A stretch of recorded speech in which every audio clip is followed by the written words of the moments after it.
விஜயை நினைத்தால் உண்மையிலேயே பரிதாபமாக இருக்கிறது. உண்மையிலேயே பரிதாபமாக இருக்கிறது. ஏன்னா சமூக வலைதளத்துல முதல் சட்டப்பேரவை உறுப்பினர் செங்கோட்டையன் சொல்லி போட்டு, ஏன்னா செங்கோட்டையன் எம்எல்ஏன்னு போட்டோன்னே என்ன நினைச்சிட்டான்னா, செங்கோட்டையன் ரிசைன் பண்ணி வந்துட்டாரு, அங்க எலெக்ஷன் நடந்து திரும்ப நம்ம கட்சி ஜெயிச்சிருச்சு போலன்னு நினைச்சுக்கிட்டாங்க கொஞ்சம் பேரு. அடப்பாவிகளா, வண்ணத்தை மாத்தி நேற்றைக்கு அது பிரச்சனையாக மாறி இன்னைக்கு காலையில பொது வண்ணத்துக்கு அந்த இடத்தை மாத்திட்டாங்க, அந்த பெயரை மாத்திட்டாங்க. அதற்குள்ளாக இவ்வளவு அளப்பறைகள் செய்து கொண்டிருக்கிறார்கள் நினைச்சு வெளியிலிருந்து பார்ப்பவர்களுக்கு இந்த ஆள் ஏமாத்திட்டான் தளபதிய அப்படின்னு சொல்றான் அந்த கட்சிக்காரர். இப்படிப்பட்ட செய்தியை புஷி ஆனந்தே வலிய சென்று கீழே சொல்றாரு, பரப்புறாரு. தளபதியை ஏமாத்திட்டார்ப்பா அவரு, இட்டுன்னு போறேன்னு சொன்னார்ப்பா, இட்டுனே வரலப்பா அப்படின்னு சொல்லி எல்லா இடங்கள்லயும் போய் இந்த தகவல்களை பரிமாறுறாரு. அதன் மூலமாக செங்கோட்டையன் மீது ஒரு வெறுப்பை உருவாக்குகிறார். இது திட்டமிட்டு செங்கோட்டையன் மீது ஒரு பிம்பம் கட்டமைக்கப்படுகிறது. பிரச்சனை செங்கோட்டையன் கிட்ட இருக்கா? இல்ல. செங்கோட்டையன் எல்லா முயற்சிகளும் எடுப்பதற்கு எத்தனிக்கிறார். ஆனால் செங்கோட்டையன் எடுக்கிற முயற்சியினுடைய வலிமை தெரியாமல், செங்கோட்டையன் எடுக்கிற முயற்சியினுடைய சிரமம் தெரியாமல் இங்க பனையூர்ல உட்கார்ந்து கொண்டு ஒருவர் உல்லாசமாக கதை பேசிக்கொண்டு கதையை யோசித்துக் கொண்டு இருக்கிறார்னு சொன்னா பிரச்சனை விஜயிடம் இருக்கு, செங்கோட்டையனிடம் இல்ல. அந்த பட்டியல் போடுறாங்க சார், ஆதவ அர்ஜுன் பேர் 3ஆவதா இருக்கு, இவர் பேர் 4வது பேரா இருக்கு சார். எந்த வகையில சார் குறைஞ்சிட்டார் அவரு? இந்த நாட்டினுடைய அமைச்சராக பணியாற்றியவர், சட்டப்பேரவை உறுப்பினராக இருந்தவர், ஒரு நெடிய பாரம்பரியத்தை கொண்டவர். அவருக்கு தெரிந்த தேர்தல் பணி அந்த கட்சியில எவனுக்கும் தெரியாது சார். அப்படிப்பட்டவரையே நீங்கள் புறக்கணிக்கிற நிலைக்கு வந்திருக்கிறீங்கன்னா உண்மையிலேயே அண்ணன் செங்கோட்டையன் பரிதாபத்துக்குரிய நிலையில் தான் அந்த கட்சியில் இருக்கிறார். ஒப்பீனியன் தமிழ் பார்வையாளர் அனைவருக்கும் வணக்கம். இன்றைய நேர்காணலில் நம்மோடு இணைந்திருப்பவர் திராவிட வெற்றி கழகத்துடைய முதன்மை செயலாளர் திரு வல்லம் பசீர் அவர்கள். சார் வணக்கம். வணக்கம். ஒரு பக்கம் விஜயுடைய விருப்ப மனுவுல இவ்வளவு குழப்பங்கள் நடந்துகிட்டு இருக்கும் போது, இன்னொரு பக்கம் செங்கோட்டையன் ஒரு புதிய ஒரு குழப்பத்தை ஏற்படுத்துகிறார். கட்சியே ஏன் இப்படி இருக்கிறது அப்படின்ற கேள்வி கேட்கக்கூடிய அளவுக்கு சம்பவம் என்பது நடக்கிறது. செங்கோட்டையன் அவர்கள் தன்னுடைய எம்எல்ஏ பதவியை ராஜினாமா பண்ணிட்டு தான் தாவேக்கால போய் இணைந்தார். இப்போ அவருடைய தொகுதியில் இருக்கக்கூடிய ஒரு பஸ் ஸ்டாப், அந்த பஸ் ஸ்டாப்ல செங்கோட்டையனுடைய பெயர் போட்டு எம்எல்ஏன்னு போட்டிருக்கிறாங்க. அது போட்டதோடு மட்டும் இல்லாமல் டிவிகேவுடைய அந்த கட்சியுடைய கலரை, கொடி கலரை போட்டு அவருடைய பெயருக்கு போட்டிருந்ததை பார்க்க முடியுது. திமுக அதிமுக கடுமையாக எதிர்ப்பு தெரிவிச்சு அதிமுக இரவெல்லாம் போராடி தற்போது அதை மாற்ற இருக்கிறாங்க அப்படின்ற தகவல் வருகிறது. செங்கோட்டையனுடைய இந்த செயலை எப்படி பார்க்கணும்? பொதுவாக நாடாளுமன்ற சட்டமன்ற உறுப்பினர்கள் கட்சி மாறுவார்கள். இப்ப இந்த கட்சி தாவல் தடை சட்டம் என்று வந்ததற்கு பிறகு பதவியை ராஜினாமா செய்துவிட்டு போய் கட்சியில் சேருகிறார்கள். அது எல்லா கட்சியிலும், பாஜகவினர் காங்கிரஸ்க்கு போறாங்க, காங்கிரஸ் கட்சியினர் பாஜகவுக்கு போறாங்க. ஆனா இதுல என்ன அப்படின்னு பாத்தீங்கன்னா, 2 விஷயத்த நீங்க ரொம்ப கவனத்துல கொள்ள வேண்டி இருக்கு. ஒன்று, ஏற்கனவே ஒரு கட்சியிலிருந்து செய்த நலத்திட்டத்தை அவருடைய பெயரால் நலத்திட்ட உதவி, அவருடைய மேம்பாட்டு நிதி, தொகுதி மேம்பாட்டு நிதி என்று குறித்திருப்பார்கள். அதன் பிறகு கட்சி மாறுகிற போது யாரும் அந்த வண்ணத்தை மாற்ற மாட்டார்கள். உதாரணமாக சொல்ல வேண்டும் என்று சொன்னா, கரூர்ல இன்றைக்கும் பல ஊர்கள்ல நான் இந்த நீர்த்தேக்க தொட்டிகளை பார்க்கிறேன். அந்த நீர்த்தேக்க தொட்டியில சட்டப்பேரவை உறுப்பினருடைய தொகுதி மேம்பாட்டு நிதியில் கட்டப்பட்டதுன்னு சொல்லி அண்ணன் செந்தில் பாலாஜியினுடைய பெயர் அதிமுக வண்ணத்திலேயே இருக்கு. அவர் திமுகவுக்கு திமுகவுல சட்டமன்ற உறுப்பினராகி திமுகவுல அமைச்சராகவும் மாறிட்டார். அவர் இப்ப அமைச்சராக மாறி அமைச்சர் பொறுப்பையும் விட்டுட்டு இப்ப மீண்டும் சட்டமன்ற உறுப்பினராக இருக்கார். அப்போ ஒரு 3 மாற்றங்கள் அவருடைய அரசியலில் அந்த கரூர் மாவட்டத்துக்குள் அரசியல் ரீதியாக நடந்துருச்சு. ஆனா அவர் நினைத்திருந்தா அதை திமுகவினுடைய வண்ணத்துல மாற்றி இருக்கலாம். மாற்றவே இல்லை, இன்னமும் அப்படியே தான் இருக்கிறது. இன்னொரு மிக முக்கியமான செய்தி, ராமநாதபுரத்தினுடைய நாடாளுமன்ற உறுப்பினராக இருந்தவர் அண்ணன் அன்வர் ராஜா. அன்வர் ராஜா அவர்களினுடைய ஏற்பாட்டில் பல பள்ளிக்கூடங்கள்ல வகுப்பறைகள் கட்டி கொடுக்கப்பட்டன. அந்த வகுப்பறைகள் இப்போதும் அதிமுகவினுடைய அந்த நிறத்தில் தான் இதுவரைக்கும் இருக்கு. திமுக நிறத்துல மாத்தல. அவர் திமுகவுக்கு மாறிட்டாரு, அதனால திமுக. நீங்க இதுல ஒரு அடிப்படையான நாகரிகத்தை கடைபிடிக்கணும். இப்ப செங்கோட்டையன் அவர்கள் அதிமுகவினுடைய சட்டப்பேரவை உறுப்பினராக இருக்கும்போதுதான் அந்த நலத்திட்டம். நீங்க அதை பொது வண்ணத்துக்கு மாத்துறதே தப்பு இல்லையா? முதல்ல உங்க கட்சி வண்ணத்துக்கு நீங்க மாத்துனது தப்பு. 2வது பொது வண்ணத்துக்கு மாத்துறது எப்படி சரியா இருக்கும்? அதுவே பெரிய தப்பு இல்ல. உங்களுக்கு அந்த வாய்ப்பை தந்தது அதிமுக. அந்த வாய்ப்பின் மூலமாகத்தான் நீங்கள் சட்டப்பேரவை உறுப்பினர். நீங்க ஒன்னும் சுயேட்சையாக ஜெயிக்கல சார். ஒருவேளை நீங்க சுயேட்சையாக ஜெயிச்சிருந்தா இன்னைக்கு எந்த கட்சிக்கு வேணுமோ போலையோ, இண்டிவிஜுவல் செல்வாக்குல ஜெயிச்சேன், நான் தான் முடிவு பண்ணுவேன் எனக்கு எந்த பேனர் வைக்கணும்னு. நான் தான் முடிவு பண்ணுவேன் எனக்கு எந்த கலர் வைக்கணும்னு. அப்படி சொல்ல முடியும். அதற்கு உண்டான ரைட்ஸ் இருக்கு அவங்களுக்கு. உரிமை இருக்கு. இப்ப இதுல ரைட்ஸே இல்லையே. நீங்க எப்படி கேட்க முடியும்? அதிமுக உங்களுக்கு அந்த வாய்ப்பை தந்தது. அதிமுக தந்த வாய்ப்பின் மூலமாக நீங்கள் சட்டமன்ற உறுப்பினராக மாறினீர்கள். சட்டமன்ற உறுப்பினராக மாறி உங்களுக்கு தொகுதி மேம்பாட்டு நிதியிலிருந்து செய்ததை கொடுத்தீங்க. நீங்க என்ன சொந்தமா கொடுத்தீங்களா? உங்க வீட்டு பாக்கெட்ல இருந்து கஜானாவுல இருந்து எடுத்துட்டு போய் கொடுத்தீங்களா? இல்லல்ல. அரசு பணம் சார் அது. அப்ப உங்களை எந்த கட்சி முன்னிறுத்தியதோ அந்த கட்சியினுடைய வண்ணத்திலேயே இருப்பது தானே சரியாக இருக்கும். எனவே செங்கோட்டையனை இந்த நிலைமையில வச்சிருக்கும் போதே இப்படி இருக்காரு. செங்கோட்டையனை பல இடங்கள்ல புறக்கணிக்கிறாங்கங்கிற செய்தி இன்றைக்கு காலையில் கூட வந்திருக்கு. இப்படி இருக்கிற போதே கட்சிக்கு இவ்வளவு விசுவாசமா இருக்குது. இதுல என்னன்னா, இன்னைக்கு காலையில பாக்குறேன் விஜயை நினைத்தால் உண்மையிலேயே பரிதாபமாக இருக்கிறது. உண்மையிலேயே பரிதாபமாக இருக்கிறது. ஏன்னா சமூக வலைதளத்துல முதல் சட்டப்பேரவை உறுப்பினர் செங்கோட்டையன்னு சொல்லி போட்டு, ஏன்னா செங்கோட்டையன் எம்எல்ஏன்னு போட்டோன்னே என்ன நினைச்சிட்டான்னா, செங்கோட்டையன் ரிசைன் பண்ணி வந்துட்டாரு. அங்க எலெக்ஷன் நடந்து திரும்ப நம்ம கட்சி ஜெயிச்சிருச்சு போலன்னு நினைச்சுக்கிட்டாங்க கொஞ்சம் பேரு. இன்னைக்கு காலையில பாக்குற சமூக வலைதளத்துல முதல் சட்டப்பேரவை உறுப்பினர் செங்கோட்டையன்னு போட்டு இந்த போட்டோவை போட்டு ஃபயர் விட்டுக்கிட்டு இருக்கான் எல்லாரும். அடப்பாவிகளா, வண்ணத்தை மாத்தி நேற்றைக்கு அது பிரச்சனையாக மாறி இன்னைக்கு காலையில பொது வண்ணத்துக்கு அந்த இடத்தை மாத்திட்டாங்க. அந்த பேரை மாத்திட்டாங்க. அதற்குள்ளாக இவ்வளவு அலப்பறைகள் செய்து கொண்டிருக்கிறார்கள் நினைச்சு இதை நம்பியா விஜய் அரசியலுக்கு வந்திருக்கிறார் என்கிற வேதனையும் வருத்தமும் தான் இருந்தது. ஆனால் செங்கோட்டையன் ஒரு மூத்த அரசியல்வாதி. அவர் இத்தகைய தவறுகளை செய்திருக்க கூடாது என்றுதான் நான் நினைக்கிறேன்.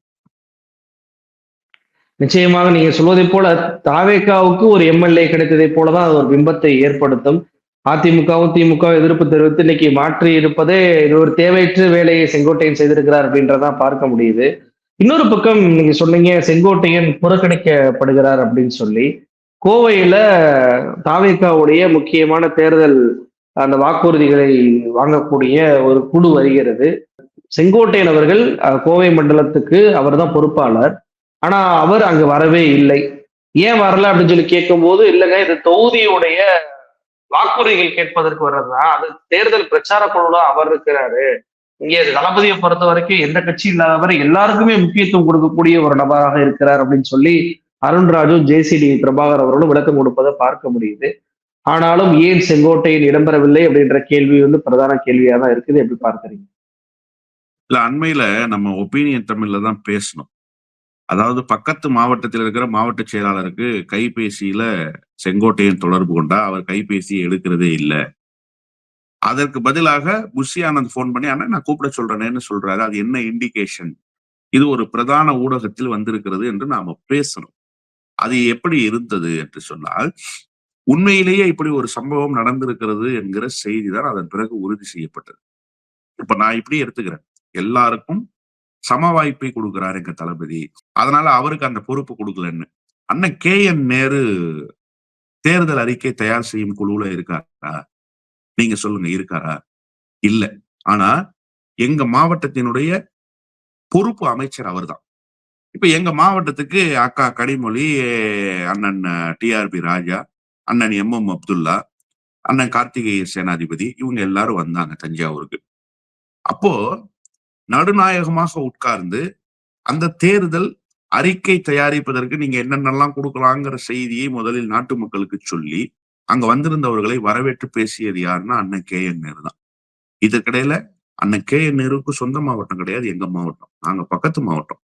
அவருக்கு சொந்த மாவட்டம் திருச்சி மாவட்டம். பொறுப்பு அமைச்சர் இத்தனை தொகுதிகளுக்கு அவர் பொறுப்பாளராக இருக்கிறார் என்கிற காரணத்தால் அவர் வந்துதான் அந்த தேர்தல் அறிக்கை தயாரிக்கும் குழுவினுடைய கருத்து கேட்பு கூட்டத்தை துவக்கி வச்சார். இதுதான் சார் மரபு. அப்போ ஈரோட்டில் கோபிச்செட்டிப்பாளையம் என்கிற தொகுதியில் சட்டப்பேரவை உறுப்பினராக இருந்து தன்னுடைய அரசியலில் அடுத்த கட்டத்துக்கு விஜயை நோக்கி நகர்ந்து வந்தவர். கோபிச்செட்டிப்பாளையத்துக்கும் கோயம்புத்தூருக்கும் எவ்வளவு சார் தூரம் கிலோமீட்டர்ல? அவருடைய பகுதி இல்லையா அது? அவர் ஒரு சீனியர் லீடர் இல்லையா? அவரை விட நீங்க ரொம்ப நேர்த்தியா அந்த பகுதியில போய் அரசியல் செய்திட முடியுமா? என்ன மாதிரியான மனநிலை இது? செங்கோட்டையனை முழுமையாக புறக்கணிக்கிறது அந்த கட்சி. அதிலும் குறிப்பாக புஷி ஆனந்திலிருந்து ஆதவ அர்ஜுனிலிருந்து சார் அந்த பட்டியல் போடுறாங்க சார். ஆதவ அர்ஜுன் பேர் 3வதா இருக்கு, இவர் பேர் 4வது பேரா இருக்கு சார். எந்த வகையில சார் குறைஞ்சிட்டார் அவரு? இந்த நாட்டினுடைய அமைச்சராக பணியாற்றியவர், சட்டப்பேரவை உறுப்பினராக இருந்தவர், ஒரு நெடிய பாரம்பரியத்தை கொண்டவர். அவருக்கு தெரிந்த தேர்தல் பணி அந்த கட்சியில எவனுக்கும் தெரியாது சார். அப்படிப்பட்டவரையே நீங்கள் வந்து புறக்கணிக்கிற நிலைக்கு வந்திருக்கிறீங்கன்னா உண்மையிலேயே அண்ணன் செங்கோட்டையன் பரிதாபத்துக்குரிய நிலையில் தான் அந்த கட்சியில் இருக்கிறார். இவ்வளவு பெரிய வரலாற்று பிழையை செய்து விட்டோமே என்று நினைத்துத்தான் வருந்தி கொண்டிருக்கிறார் என்றுதான் நான் புரிந்து கொள்கிறேன். வெளியில் சொல்ல இல்ல முடியாத சோகம் அவரை சூழ்ந்து கொண்டிருப்பதாகத்தான் புரிகிறது. இல்ல இப்ப அந்த கூட்டத்துல அவர் பொறுப்பாளர் இல்லை என்றாலும் கூட, அந்த பகுதியுடைய பொறுப்பாளர் என்ற பெயரில் பேனர்லயாவது போட்டோ இடம்பெற்றிருக்கலாம். ஆனா, அந்த நிகழ்ச்சிக்காக வரவேற்று வைக்கப்பட்ட போஸ்டர்லயோ, பேனர்லயோ கூட செங்கோட்டையன் படம் இல்லை என்பது ஒரு திட்டமிட்டு புறக்கணிக்கப்பட்டதாக தான் நான் பார்க்க முடியுது. இல்ல இது குறித்து அருண்ராஜ் கிட்ட கேட்டீங்கன்னா ரொம்ப அழகா சொல்லுவாரு. அண்ணா பேனர்ல கூட எந்தெந்த பொறுப்பாளர்கள் எங்கெங்க போடணும்னு சம வாய்ப்பை பிரித்து கொடுத்திருக்கிறார் எங்க தளபதி. எல்லா போட்டோவையும் பேனர்ல போட்டுறாதீங்க. 10 பேனர்ல இவர் போட்டோ போடுங்க, 10 பேனர்ல அவர் போட்டோ போடுங்க பிரிச்சிருக்காரு. நீங்க 4 ரோடு முக்குல இருக்கிற பேனரை தான் போட்டோ எடுத்திருக்கீங்க. அது 5 சாலை சந்திப்புல அந்த பேனர்ல செங்கோட்டைய படம் இருக்குன்னு கூட விளக்கம் கொடுக்கலாம். ஒரே ஒரு விஷயம் சார். செங்கோட்டையனை ஏற்பதற்கு இந்த கத்துக்குட்டிகள் தயாராக இல்லை. காரணம் என்ன அப்படின்னு சொன்னா, இயல்பாகவே இவர்களுக்கு ஒரு இன்செக்யூரிட்டி ஃபீலிங் இருக்கு.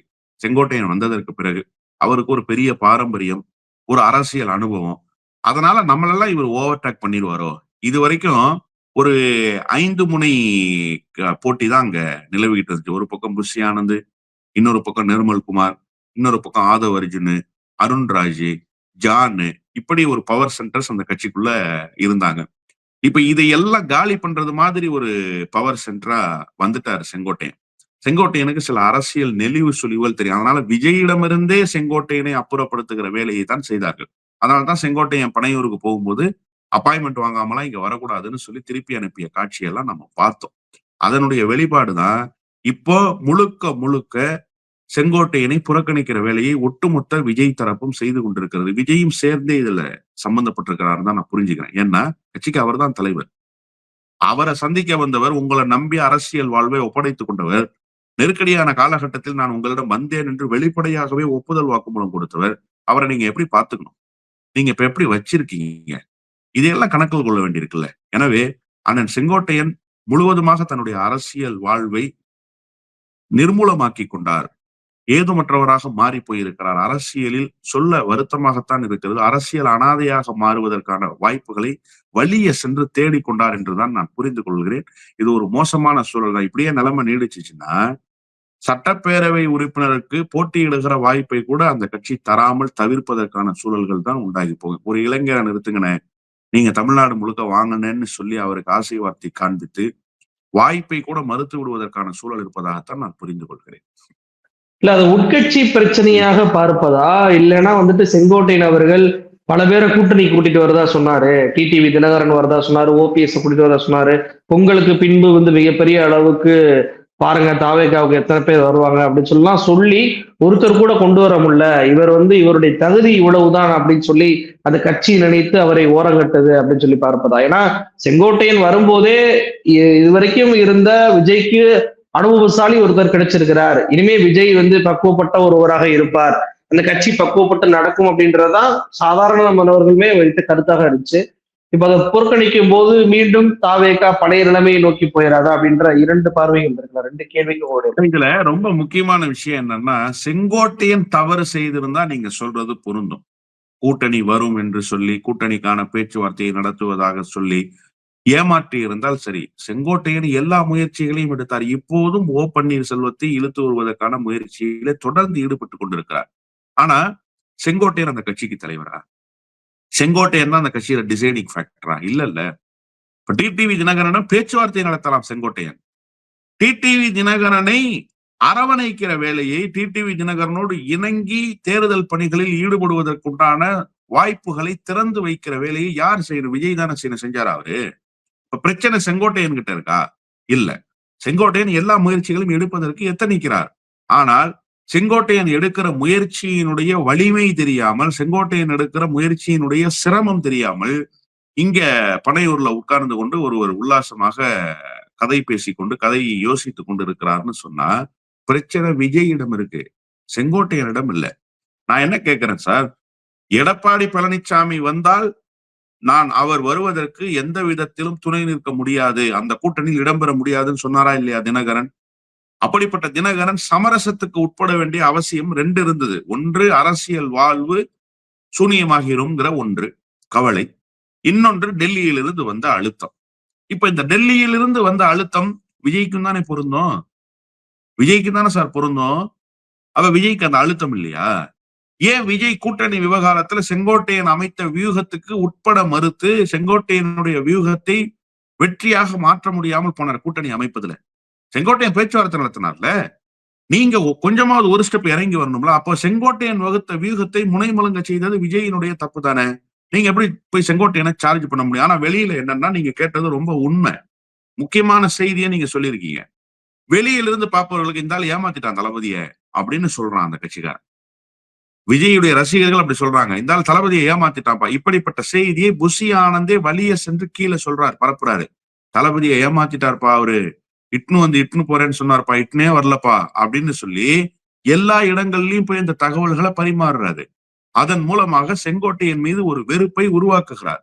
இது திட்டமிட்டு செங்கோட்டையன் மீது ஒரு பிம்பம் கட்டமைக்கப்படுகிறது. அதற்குள் சிக்கிக் கொண்டிருக்கிறார் செங்கோட்டையன். ஆனால் உண்மையிலேயே இந்த தவறு செங்கோட்டையனால் நிகழல. செங்கோட்டையன் அந்த தவறை செய்யல. தவறை செய்தது விஜய். விஜய் தவறை செய்துவிட்டு அதன் பழிபாவத்தை செங்கோட்டையன் மீது சுமத்தி இருக்கிறார். ஒரு பக்கம் பஸ் ஸ்டாப்ல வந்து செங்கோட்டையன் அவர்களுக்கு ஒரு பலத்த அடி விழுகுது அப்படின்னா, இன்னொரு பக்கம் கட்சியுடைய பேனர்லயே அவருடைய போட்டோ இடம்பெறாத ஒரு சம்பவம் என்பதா நடக்க பார்க்கிறது. இன்னும் செங்கோட்டையன் அவர்களுக்கு தேர்தல்ல வந்து சீட் கொடுப்பாங்களா அப்படின்றதே ஒரு கேள்விக்குறியா நீங்க எழுப்புறீங்க. என்ன நடக்கிறது அப்படின்றத பொறுத்திருந்து பார்க்கலாம். நிகழ்ச்சியில் கலந்து கொண்டு பல்வேறு தொலைகள் நேரிட்ட பகிர்ந்துட்டீங்க. ரொம்ப நன்றி. நன்றி.